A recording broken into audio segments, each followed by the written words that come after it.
Hierdie is Landbouweekblad se weervernoot-video vir Hoedspruit. In kort, die piek tref 33 grade. Hittestres is die hoofrisiko. Hier is die besonderhede.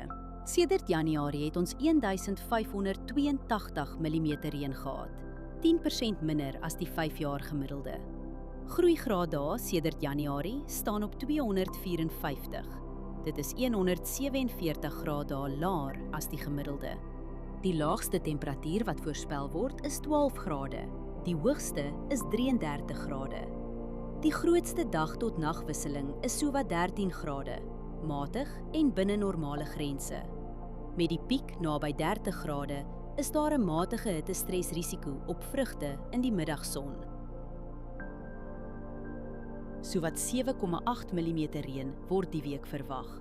Dit vul besproeiing aan eerder as om dit te vervang. Die ergste winddag is donderdag met ongeveer 21,7 km/h. Vermy spuit op daardie dag.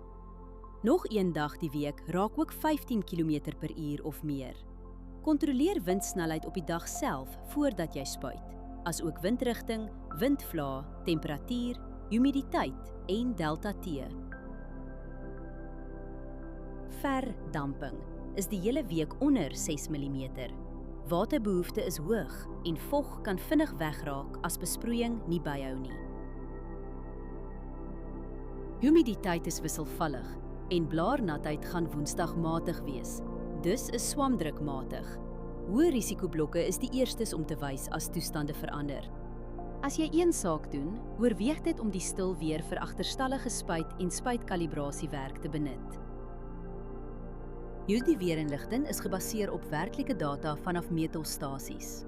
Die data word deur TerraClim skoongemaak en geverifieer.